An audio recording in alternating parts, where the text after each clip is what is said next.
अध्याय 12। जैनेंद्र कुमार जी का जन्म सन 1905 में अलीगढ़ उत्तर प्रदेश में हुआ था। इनकी प्रमुख रचनाएं परख, अनाम स्वामी, सुनीता, त्यागपत्र, कल्याणी, जयवर्धन, मुक्तिबोध ये उपन्यास थे सभी। वातायन, एक रात, दो चिड़िया, फांसी, नीलम देश की राजकन्या, पाजेब ये इनके कहानी संग्रह थे। प्रस्तुत प्रश्न, जड़ की बात, पूर्वोदय, साहित्य का श्रेय और प्रेय, सोच विचार, समय और हम ये इनके विचार प्रधान निबंध संग्रह हैं। जैनेंद्र कुमार जी को जो प्रमुख पुरस्कार प्राप्त हुए हैं वे हैं साहित्य अकादमी पुरस्कार, भारत भारती सम्मान, भारत सरकार द्वारा पद्म भूषण से सम्मानित। इनका निधन सन 1990 में हो गया। यथार्थ को अंतिम सत्य के रूप में ओढ़कर जो अपने को विवश मान बैठ सकता है वही तो असमर्थ है। पर जिसने स्वप्न के सत्य के दर्शन किए वह यथार्थ की विकटता से कैसे निरुत्साहित हो सकता है। हिंदी में प्रेमचंद के बाद सबसे महत्वपूर्ण कथाकार के रूप में प्रतिष्ठित जैनेंद्र कुमार का अवदान बहुत व्यापक और वैविध्यपूर्ण है। अपने उपन्यासों और कहानियों के माध्यम से उन्होंने हिंदी में एक सशक्त मनोवैज्ञानिक कथाधारा का प्रवर्तन किया। परख और सुनीता के बाद 1937 में प्रकाशित त्यागपत्र ने इन्हें मनोवैज्ञानिक उपन्यासकार के रूप में प्रभुत प्रतिष्ठा दिलाई। इसी तरह खेल, पाजेब, नीलम देश की राजकन्या, अपना अपना भाग्य, तत्सत जैसी कहानियों को भी कालजयी रचनाओं के रूप में मान्यता मिली। कथाकार होने के साथ साथ जैनेंद्र की पहचान अत्यंत गंभीर चिंतक के रूप में रही। बहुत सरल एवं अनौपचारिक सी दिखने वाली शैली में उन्होंने समाज, राजनीति, अर्थनीति एवं दर्शन से संबंधित गहन प्रश्नों को सुलझाने की कोशिश की है। अपनी गांधीवादी चिंतन दृष्टि का जितना सुष्ठु एवं सहज उपयोग वे जीवन जगत से जुड़े प्रश्नों के संदर्भ में करते हैं वह अन्यत्र दुर्लभ है और वह इस बात का सबूत पेश करता है कि गांधीवाद को उन्होंने कितनी गहराई से हृदयंगम किया है। बाजार दर्शन जैनेंद्र का एक महत्वपूर्ण निबंध है जिसमें गहरी वैचारिकता और साहित्य सुलभ लालित्य का दुर्लभ संयोग देखा जा सकता है। हिंदी में उपभोक्तावाद एवं बाजारवाद पर व्यापक चर्चा पिछले 1-1.5 दशक पहले ही शुरू हुई है, पर कई दशक पहले लिखा गया जैनेंद्र का लेख आज भी इनकी मूल अंतर्वस्तु को समझाने के मामले में बेजोड़ है। वे अपने परिचितों, मित्रों से जुड़े अनुभव बताते हुए यह स्पष्ट करते हैं कि बाजार की जादुई ताकत कैसे हमें अपना गुलाम बना लेती है। अगर हम अपनी आवश्यकताओं को ठीक ठीक समझकर बाजार का उपयोग करें तो उसका लाभ उठा सकते हैं, लेकिन अगर हम ज़रूरत को तय कर बाजार में जाने के बजाय उसकी चमक दमक में फंस गए तो वह असंतोष, तृष्णा और ईर्ष्या से घायल कर हमें सदा के लिए बेकार बना सकता है। इस मूल भाव को जैनेन्द्र कुमार ने भली भांति से समझाने की कोशिश की है, कहीं दार्शनिक अंदाज में तो कहीं किस्सा गो की तरह। इसी क्रम में केवल बाजार का पोषण करने वाले अर्थशास्त्र को उन्होंने अनीति शास्त्र बताया है। बाजार दर्शन। एक बार की बात कहता हूँ, मित्र बाजार गए तो थे कोई एक मामूली चीज़ लेने, पर लौटे तो एकदम बहुत से बंडल पास थे। मैंने कहा, यह क्या? बोले, यह जो साथी, उनका आशय था कि यह पत्नी की महिमा है। उस महिमा का मैं कायल हूँ। आदिकाल से इस विषय में पति से पत्नी की ही प्रमुखता प्रमाणित है और यह व्यक्तित्व का प्रश्न नहीं, स्त्रीत्व का प्रश्न है। स्त्री माया न जोड़े तो क्या मैं जोड़ूं? फिर भी सच सच है, और वह यह कि इस बात में पत्नी की ओट ली जाती है। मूल में एक और तत्व की महिमा सविशेष है। वह तत्व है मनी बैग, अर्थात पैसे की गर्मी या एनर्जी। पैसा पावर है, पर उसके सबूत में आसपास माल टाल न जमा हो तो क्या वह खाक पावर है? पैसे को देखने के लिए बैंक हिसाब देखिए, पर माल असबाब मकान कोठी तो अनदेखे भी दिखते हैं। पैसे की उस परचेजिंग पावर के प्रयोग में ही पावर का रस है। लेकिन नहीं, लोग संयमी भी होते हैं। वे फिजूल सामान को फिजूल समझते हैं। वे पैसा बहाते नहीं हैं और बुद्धिमान होते हैं। बुद्धि और संयम पूर्वक वह पैसे को जोड़ते जाते हैं, जोड़ते जाते हैं। वह पैसे की पावर को इतना निश्चय समझते हैं कि उसके प्रयोग की परीक्षा उन्हें दरकार नहीं है। बस खुद पैसे के जुड़ा होने पर उनका मन गर्व से भरा फूला रहता है। मैंने कहा, यह कितना सामान ले आए? मित्र ने सामने मनी बैग फैला दिया। कहा, यह देखिए, सब उड़ गया। अब जो रेल टिकट के लिए भी बचा हो। मैंने तब तय माना कि और पैसा होता और सामान आता। वह सामान जरूरत की तरफ देखकर नहीं आया, अपनी परचेजिंग पावर के अनुपात में आया है।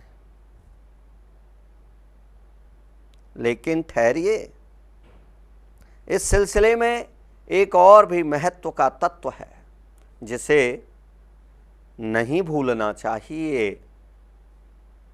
उसका भी इस कर्तव्य में बहुत कुछ हाथ है। वह महत्व है बाजार। मैंने कहा, यह इतना कुछ नाहक ले आए? मित्र बोले, कुछ न पूछो, बाजार है कि शैतान का जाल है। ऐसा सजा सजा कर माल रखते हैं कि बेहया ही हो जो न फंसे। मैंने मन में कहा, ठीक, बाजार आमंत्रित करता है कि आओ मुझे लूटो और लूटो, सब भूल जाओ, मुझे देखो, मेरा रूप और किसके लिए है, मैं तुम्हारे लिए हूँ, नहीं कुछ चाहते हो तो भी देखने में क्या हर्ज है, अजी आओ भी। इस आमंत्रण में यह खूबी है कि आग्रह नहीं है, आग्रह तिरस्कार जगाता है, लेकिन ऊंचे बाजार का आमंत्रण मूक होता है और उससे चाह जगती है। चाह मतलब अभाव। चौक बाजार में खड़े होकर आदमी को लगने लगता है कि उसके अपने पास काफ़ी नहीं है और चाहिए और चाहिए। मेरे यहाँ कितना परिमित है और यहाँ कितना अतुलित है। ओह, कोई अपने को न जाने तो बाजार का यह चौक उसे कामना से विकल बना छोड़े। विकल क्यों? पागल, असंतोष, तृष्णा और ईर्ष्या से घायल कर मनुष्य को सदा के लिए यह बेकार बना डाल सकता है। एक और मित्र की बात है। यह दोपहर के पहले के गए गए बाजार से कहीं शाम को वापस आए तो खाली हाथ। मैंने पूछा, कहाँ रहे? बोले, बाजार देखते रहे। मैंने कहा, बाजार को देखते क्या रहे? बोले, क्यों? बाजार। तब मैंने कहा, लाए तो कुछ नहीं। बोले, हाँ, पर यह समझना आता था कि न लूँ तो क्या, सभी कुछ तो लेने को जी होता था। कुछ लेने का मतलब था से सब कुछ को छोड़ देना, पर मैं कुछ भी नहीं छोड़ना चाहता था, इससे मैं कुछ भी नहीं ले सका। मैंने कहा, खूब, पर मित्र की बात ठीक थी। अगर ठीक पता नहीं है कि क्या चाहते हो तो सब ओर की चाह तुम्हें घेर लेगी और तब परिणाम त्रास ही होगा, गति नहीं होगी, न कर्म। बाजार में एक जादू है, वह जादू आँख की राह काम करता है। वह रूप का जादू है, पर जैसे चुंबक का जादू लोहे पर ही चलता है, वैसे ही इस जादू की भी मर्यादा है। जेब भरी हो और मन खाली हो, ऐसी हालात में जादू का असर खूब होता है। जेब खाली पर मन भरा न हो तो भी जादू चल जाएगा। मन खाली है तो बाजार की अनेकानेक चीज़ों का निमंत्रण उस तक पहुंच जाएगा। कहीं हुई उस वक्त जेब भरी, तब तो फिर वह मन किसकी मानने वाला है। मालूम होता है यह भी लूं वह भी लूं, सभी सामान जरूरी और आराम को बढ़ाने वाला मालूम होता है, पर यह सब जादू का असर है। जादू की सवारी उतरी के पता चलता है कि फैंसी चीज़ों की बहुतायत आराम में मदद नहीं देती, बल्कि खलल ही डालती है। थोड़ी देर को स्वाभिमान को जरूर सेंक मिल जाता है, पर इससे अभिमान की, गिल्टी की और खुराक ही मिलती है। जकड़ रेशमी डोरी की हो तो रेशम के स्पर्श के मुलायम के कारण क्या वह कम जकड़ होगी?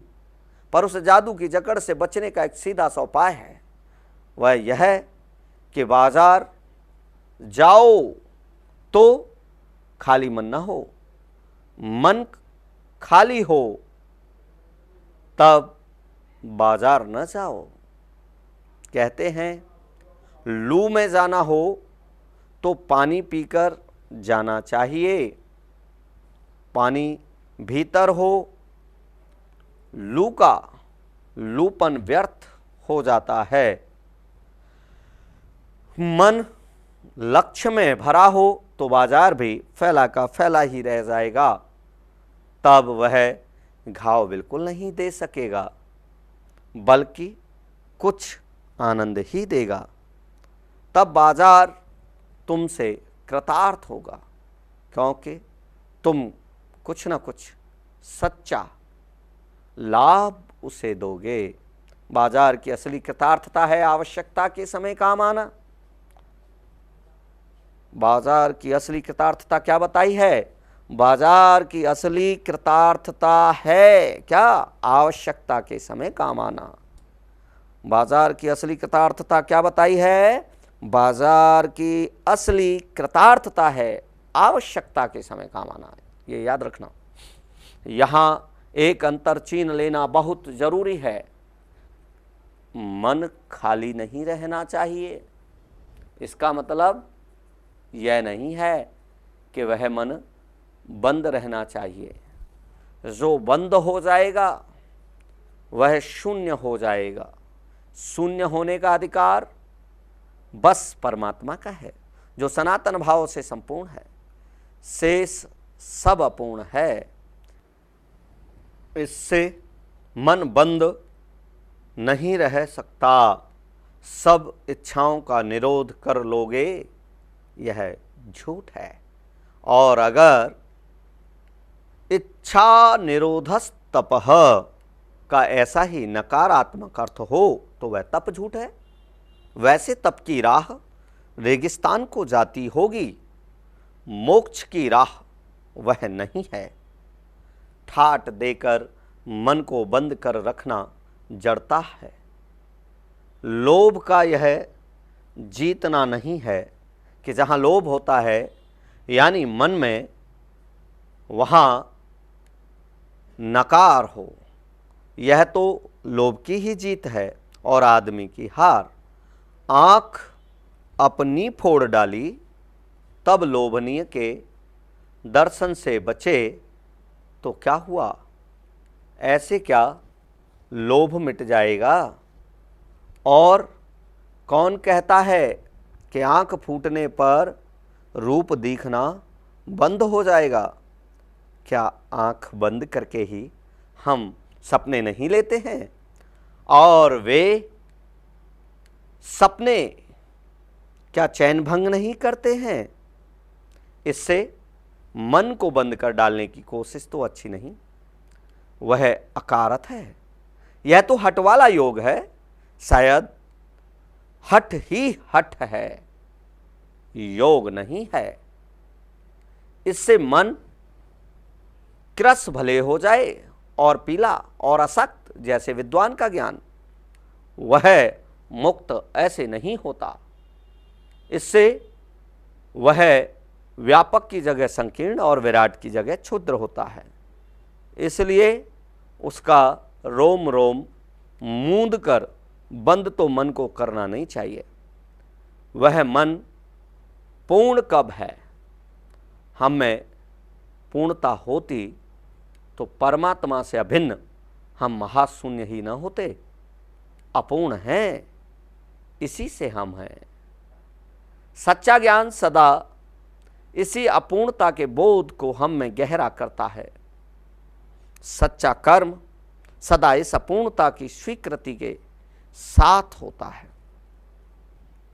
अतः उपाय कोई वही हो सकता है जो बलात् मन को रोकने को न कहे, जो मन को भी इसलिए सुने क्योंकि वह अप्रयोजनीय रूप में हमें नहीं प्राप्त हुआ है। हाँ, मन मानेपन की छूट मन को न हो, क्योंकि वह अखिल का अंग है, खुद कुल नहीं है। पड़ोस में एक महान भाव रहते हैं जिनको लोग भगत जी कहते हैं। चूरन बेचते हैं। यह काम करते जाने उन्हें कितने बरस हो गए, लेकिन किसी एक भी दिन चूरन से उन्होंने 6 आने से पैसे ज़्यादा नहीं कमाए। चूरन उनका आसपास सरनाम है और खुद खूब लोकप्रिय हैं। कहीं व्यवसाय का गुर पकड़ लेते और उस पर चलते तो आज खुशहाल क्या माला माल होते। क्या कुछ उनके पास न होता? इधर 10 वर्षों से मैं देख रहा हूँ उनका चूरन हाथों हाथ बिक जाता है, पर वह न उसे थोक देते हैं न व्यापारियों को बेचते हैं। पेशगी ऑर्डर कोई नहीं लेते। बंधे वक्त पर अपनी चूरन की पेटी लेकर घर से बाहर हुए नहीं कि देखते देखते 6 आने की कमाई उनकी हो जाती है। लोग उनका चूरन लेने को उत्सुक जो रहते हैं, चूरन से भी अधिक शायद वह भगत जी के प्रति अपनी सद्भावना का देय देने को उत्सुक रहते हैं। पर 6 आने पूरे हुए नहीं कि भगत जी बाकी चूरन बालकों को मुफ्त बांट देते हैं। कभी ऐसा नहीं हुआ है कि कोई उन्हें 25वां पैसा भी दे सके। कभी चूरन में लापरवाही नहीं हुई है और कभी रोग होता भी मैंने उन्हें नहीं देखा है। और तो नहीं, लेकिन इतना मुझे निश्चय मालूम होता है कि इन चूरन वाले भगत जी पर बाजार का जादू नहीं चल सकता। कहीं आप भूल न कर बैठिएगा, इन पंक्तियों को लिखने वाला मैं चूरन नहीं बेचता हूं। जी नहीं, ऐसी हल्की बात भी न सोचिएगा। यह समझिएगा कि लेख के किसी भी मान्य पाठक से उस चूरन वाले को श्रेष्ठ बताने की मैं हिम्मत कर सकता हूं। क्या जाने उस भोले आदमी को अक्षर ज्ञान तक भी है या नहीं, और बड़ी बातें तो उसे मालूम क्या होंगी, और हम आप न जाने कितनी बड़ी बड़ी बातें जानते हैं। इससे यह तो हो सकता है कि वह चूरन वाला भगत हम लोगों के सामने एकदम नाचीज आदमी हो, लेकिन आप पाठकों की विद्वान श्रेणी का सदस्य होकर भी मैं यह स्वीकार नहीं करना चाहता हूं कि उस अपदार्थ प्राणी को वह प्राप्त है जो हम में से बहुत कम को शायद प्राप्त है। उस पर बाजार का जादू वार नहीं कर पाता। माल बिछा रहता है और उसका मन अडिग रहता है। पैसा उससे आगे होकर भीख तक मांगता है कि मुझे ले लो, लेकिन उसके मन में पैसे पर दया नहीं समाती। वह निर्मम व्यक्ति पैसे को अपने आहत गर्भ में बिलखता ही छोड़ देता है। ऐसे आदमी के आगे क्या पैसे की व्यंग्य शक्ति कुछ भी चलती होगी? क्या वह शक्ति कुंठित रहकर सलज ही न हो जाती होगी? पैसे की व्यंग्य शक्ति की सुनिए, वह दारुण है। मैं पैदल चल रहा हूं कि पास ही धूल उड़ाई निकल गई मोटर। वह क्या निकली, मेरे कलेजे को कौंधती एक कठिन व्यंग्य की लीक ही आर से पार हो गई। जैसे किसी ने आंखों में उंगली देकर दिखा दिया हो कि देखो, उसका नाम है मोटर और तुम उससे वंचित हो। यह मुझे अपनी ऐसी विडंबना मालूम होती है कि बस पूछिए नहीं। मैं सोचने को आता हूँ कि हाय, यही माँ बाप रह गए थे जिनके यहाँ मैं जन्म लेने को था। क्यों ना मैं मोटर वालों के यहाँ हुआ। उस व्यंग्य में इतनी शक्ति है कि जरा में मुझे अपने सगों के प्रति कृतज्ञ कर सकती है। लेकिन क्या लोक वैभव की यह व्यंग्य शक्ति उस चूरन वाले अकिंचित कर मनुष्य के आगे चूर चूर होकर ही नहीं रह जाती? चूर चूर क्यों, कहो पानी पानी। तो वह क्या बल है जो इस तीखे व्यंग्य के आगे ही अजय ही नहीं रहता, बल्कि मानो उस व्यंग्य की क्रूरता को ही पिघला देता है। उस बल को नाम जो दो, पर वह निश्चय उस तल की वस्तु नहीं है जहां पर संसारी वैभव फलता फूलता है। वह कुछ अपर जाति का तत्व है। लोग स्पिरिचुअल कहते हैं, आत्मिक, धार्मिक, नैतिक कहते हैं। मुझे योग्यता नहीं कि मैं उन शब्दों में अंतर देखूं और प्रतिपादन करूं। मुझे शब्द से सरोकार नहीं, मैं विद्वान नहीं कि शब्दों पर अटकूं। लेकिन इतना तो है कि जहां तृष्णा है, बटोर रखने की स्पृहा है, वहां उस बल का बीज नहीं है। बल्कि यदि उसी बल को सच्चा बल मानकर बात की जाए तो कहना होगा कि संचय की तृष्णा और वैभव की चाह में व्यक्ति की निर्बलता ही प्रमाणित होती है। निर्बल ही धन की ओर झुकता है, वह अबलता है। वह मनुष्य पर धन की और चेतन पर जड़ की विजय है। एक बार चूरन वाले भगत जी बाजार चौक में दिख गए। मुझे देखते ही उन्होंने जय जय राम किया। मैंने भी जय राम कहा। उनकी आंखें बंद नहीं थीं और न उस समय वह बाजार को किसी भांति कोस रहे मालूम होते थे। राह में बहुत लोग, बहुत बालक मिले जो भगत जी द्वारा पहचाने जाने के इच्छुक थे। भगत जी ने सबको ही हंसकर पहचाना, सबका अभिवादन लिया और सबको अभिवादन किया। इससे तनिक भी यह नहीं कहा जा सकेगा कि चौक बाजार में होकर उनकी आंखें किसी से भी कम खुली थीं। लेकिन भौचक्के हो रहने की लाचारी उन्हें नहीं थी। व्यवहार में पसोपेश उन्हें नहीं था और खोए से खड़े नहीं वह रह जाते थे। भांति भांति के बढ़िया माल से चौक भरा पड़ा है। उस सब के प्रति अप्रीति इस भगत के मन में नहीं है, जैसे उसे समूचे माल के प्रति भी उनके मन में आशीर्वाद हो सकता है। इस भगत के मन में नहीं है, जैसे उस समूचे माल के प्रति भी उनके मन में आशीर्वाद हो सकता है। विद्रोह नहीं, प्रसन्नता ही भीतर है, क्योंकि कोई रिक्त भीतर नहीं है। देखता हूं कि खुली आंख, तुष्ट और मग्न वह चौक बाजार में से चलते चले जाते हैं। राह में बड़े बड़े फैंसी स्टोर पड़ते हैं, पर पड़े रह जाते हैं। कहीं भगत नहीं रुकते हैं तो एक छोटी पंसारी की दुकान पर रुकते हैं।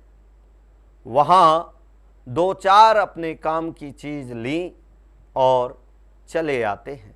बाजार से हठपूर्वक विमुखता उनमें नहीं है, लेकिन अगर उन्हें जीरा और काला नमक चाहिए तो सारे चौक बाजार की सत्ता उनके लिए तभी तक उपयोगी है जब तक वहाँ जीरा मिलता है। ज़रूरत भर जीरा वहाँ से ले लिया कि फिर सारा चौक उनके लिए आसानी से नहीं के बराबर हो जाता है। वह जानते हैं कि जो उन्हें चाहिए वह है जीरा नमक। बस इस निश्चित प्रतीति के बल पर से सब चांदनी चौक का आमंत्रण उन पर व्यर्थ होकर बिखरा रहता है। चौक की चांदनी दाएं बाएं भूखी की भूखी फैली रह जाती है, क्योंकि भगत जी को जीरा चाहिए वह तो कोने वाली पंसारी की दुकान से मिल जाता और वहां से सहज भाव में ले लिया गया है। इसके आगे आसपास अगर चांदनी बिछी रहती है तो बड़ी खुशी से बिछी रहे। भगत जी से बेचारी का कल्याण ही चाहते हैं। यहाँ मुझे ज्ञात होता है कि बाजार को सार्थकता भी वही मनुष्य देता है जो जानता है कि वह क्या चाहता है। प्रश्न बनता है, बाजार को सार्थकता किस प्रकार का मनुष्य देता है? तो उसका उत्तर है, बाजार को, यहाँ मुझे ज्ञात होता है कि बाजार को सार्थकता भी वही मनुष्य देता है जो जानता है कि वह क्या चाहता है। ठीक है, बाजार को सार्थकता कौन देता है? बाजार को सार्थकता बाजार को सार्थकता वही मनुष्य देता है जो जानता है कि वह क्या चाहता है, और जो नहीं जानते कि वे क्या चाहते हैं, अपनी परचेजिंग पावर के गर्भ में अपने पैसे से केवल एक विनाशक शक्ति, शैतानी शक्ति, व्यंग्य की शक्ति ही बाजार को देते हैं। ना तो वे बाजार से लाभ उठा सकते हैं, न उस बाजार को सच्चा लाभ दे सकते हैं। वे लोग बाजार का बाजारूपन बढ़ाते हैं, जिसका मतलब है कि कपट बढ़ाते हैं। कपट की बढ़ती का अर्थ परस्पर में सद्भाव की घटी। इस सद्भाव के ह्रास पर आदमी आपस में भाई भाई और सहृदय और पड़ोसी फिर रह ही नहीं जाते हैं और आपस में कोरे गाहक और बेचक की तरह व्यवहार करते हैं, मानो दोनों एक दूसरे को ठगने की घात में हों। एक की हानि में दूसरे को अपना लाभ दिखता है, और यह बाजार का बल्कि इतिहास का सत्य माना जाता है कि ऐसे बाजार को बीच में लेकर लोगों में आवश्यकताओं का आदान प्रदान नहीं होता, बल्कि शोषण होने लगता है। तब कपट सफल होता है, निष्कपट शिकार होता है। ऐसे बाजार मानवता के लिए विडंबना है, और जो ऐसे बाजार का पोषण करता है, जो उसका शास्त्र बना हुआ है, वह अर्थशास्त्र सरासर औंधा है, वह मायावी शास्त्र है, वह अर्थशास्त्र अनीति शास्त्र है। अब देखते हैं हम शब्द छवि। परचेजिंग पावर शब्द है परचेजिंग पावर, इसका अर्थ है खरीदने की शक्ति। अगला शब्द है असबाब। क्या शब्द है? असबाब। इसका अर्थ है सामान। क्या अर्थ है? सामान। दरकार, दरकार शब्द है और इसका अर्थ है जरूरत। क्या अर्थ है? जरूरत। अगला शब्द है परिमित। क्या शब्द है? परिमित, और इसका अर्थ है सीमित। अर्थ क्या है? सीमित। अगला शब्द है अतुलित। क्या शब्द है? अतुलित, और इसका अर्थ है जिसकी तुलना न की जा सके। क्या अर्थ है? जिसकी तुलना न की जा सके। अगला शब्द है पेशगी। इसका अर्थ है अग्रिम राशि। क्या अर्थ है? अग्रिम राशि। अगला शब्द है नाचीज। क्या शब्द है? नाचीज, और इसका अर्थ है बच्चों महत्वहीन। क्या अर्थ है? महत्वहीन। अगला शब्द है हमारा अपदार्थ। क्या शब्द है? अपदार्थ, और इसका अर्थ है जिसका अस्तित्व ना हो। क्या अर्थ है? जिसका अस्तित्व ना हो। दारुण शब्द क्या है? दारुण, इसका अर्थ है भयंकर। दारुण का अर्थ क्या है? भयंकर। अगला शब्द है अकिंचित कर। क्या शब्द है? अकिंचित कर, इसका अर्थ है अर्थहीन। क्या अर्थ है? अर्थहीन। अगला शब्द है स्पृहा। क्या शब्द है? स्पृहा, जिसका अर्थ है इच्छा। क्या अर्थ है? इच्छा। अगला शब्द है पशोपेश। क्या शब्द है? पशोपेश, इसका अर्थ है असमंजस। क्या अर्थ है? असमंजस।